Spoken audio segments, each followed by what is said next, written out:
Hello everyone! Welcome to College Thursday! I'm so excited to be here with you today because today we are talking about college. My name is Luciana Barbiero and I am the Academic and Career Advisor at Approach. And if you're here, it's because today is College Thursday. And this video is very special because it's the first video of a series of videos that will be coming up the following weeks about applying to colleges and universities in the US. And today in particular, we will be talking about the documents you need for applying to an American college or university. So my advice to you is to go grab some pen and paper because it's very important that you write these tips down.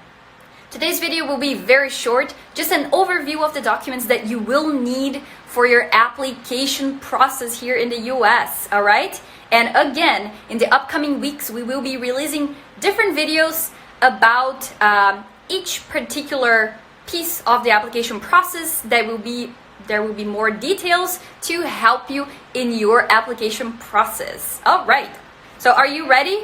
Did you get your pen and paper? Because you're gonna need that. All right, so let's get started. So the first thing that it's important for you to know when you are doing your college application is that you will be filling out an online application either in the university's website or sometimes if you are applying for your bachelor's degree here in the US, you can also use College Board. College Board is a website that you can go there, input all your information, and then you apply for several different colleges. If you're applying for your master's degree, I would encourage you to apply directly in the university's website. Okay, so number one, the online application. Something for you to know and keep in mind. Number two, official transcripts from your high school or college back in your home country. If you're applying for a bachelor's degree, you will need your transcripts from your high school back in your home country. If you're applying for a master's degree, you will need your official transcripts and diploma from your college or university back home. Okay? Did you write that down? Number two, official transcripts from your high school if you're applying for a bachelor's, and official transcripts from your college or university if you are applying for your master's degree. All right? Let's get to tip number three, evaluation. So you're going to do a degree evaluation, and if you want to know more about this specific step, we have another video on our YouTube channel that you can watch, and it's in detail about how you can do this process. But the degree evaluation is mostly for people who are applying for a master's degree here in the US. One website that we usually recommend is CED or WES. And those two companies, they do a degree evaluation. And what that means is that these companies will tell you if your bachelor's degree from your home country is eligible or if it's equivalent to a bachelor's degree here in the US. All right? So that was tip number three, right? All right. And the fourth one is that the colleges will need a copy of your passport. So just to keep in mind, get your passport, they will need a copy of that. That's a pretty easy one, right? Fourth, copy of passport. Number five, declaration of funds. What is that, Luciana? So declaration of funds is that the document that you will need to fill out that you have enough money to attend that college or university. Remember that you can have sponsors. It could be your own funds or sponsors. Each university asks for a different price that you have in your account. So, but just things that you will need to keep in mind. So declaration of funds is a document that you will be filling out. All right, number six, English proficiency test. Right, so if you're watching us from a different country and you're not here in the US, you're not our student yet, and if you're applying for an American college or university, they will ask you for a score to show that you're proficient in English. Tests that are very common are TOEFL, are IELTS, and another test that is becoming very popular now is called Duolingo, and you can do it online. So those are the 3 exams that you can take from your home country if you are watching this from abroad and you want to apply for a college or university here in the US. The good news is that if you are an approach student, we have amazing partner colleges and universities that after you complete our ESL program at Approach, good news, you can transfer to any of our partner colleges or universities without the TOEFL requirement. How amazing is that, right? So you don't even need to study for TOEFL or IELTS or anything else. You can make a smoother transition to a college here in the New England area. Cool, right? So tip number 6 was proficiency, English language proficiency exam. Did you write that down? Good.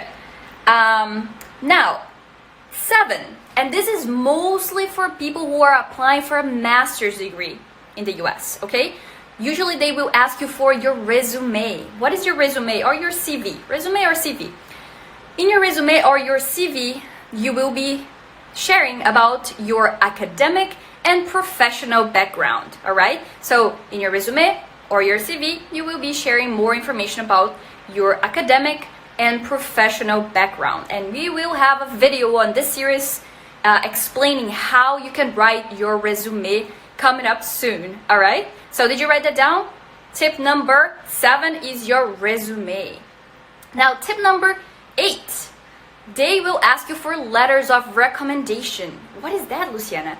So letters of recommendation will be written by someone that has worked with you in the past or a professor that you have worked with in your college or university back home.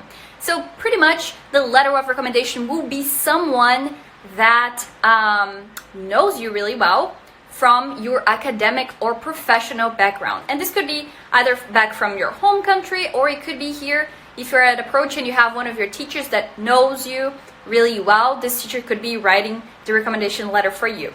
All right, usually it's about 2 recommendation letters, and we're gonna try to bring a video on that too very soon. Number 9, personal statement. So what is the personal statement? Yeah, so it's a personal essay pretty much. You will be writing a personal essay. You will be writing an essay about yourself. Why do you want to apply for this college in particular? What makes their program interesting? Why they should accept you to the program, and so much more. For this one in particular, for the personal statement, I'm very excited to share with you because next week we will have a guest, and our guest is one of our teachers at Approach. His name is Matthew Andrews, and he will be sharing specific information and tips on how to write an amazing personal statement. So stay tuned, because next week there's going to be another video coming up, and it will be very helpful for you if you are applying, if you are writing your personal statement. Good? All right, and number 10, and the last one that I'm going to tell you is that a lot of times colleges and universities ask you for an immunization form. What is that, Luciana? So they will ask you if you have all the vaccinations up to date, and you will need to submit that as part of your application process. It's not all colleges that do that, but some of them do it. So yeah, so those were some of the documents that you need to keep in mind if you're applying for a college here in the US. And again, next week, tune in, because our teacher at Approach, Matthew Andrews, will be sharing screens with me, and he will be talking more about how to write an amazing personal statement. All right, guys? For today, that's all for today's video. I hope this was helpful to you. I hope you wrote these tips down. If you didn't have a chance to do that, we're going to be uploading this video to our YouTube channel very soon, so you can rewatch this video on your own time. All right, so thank you so much for being here with me today. It was a pleasure talking to you, and I will see you next week. Bye!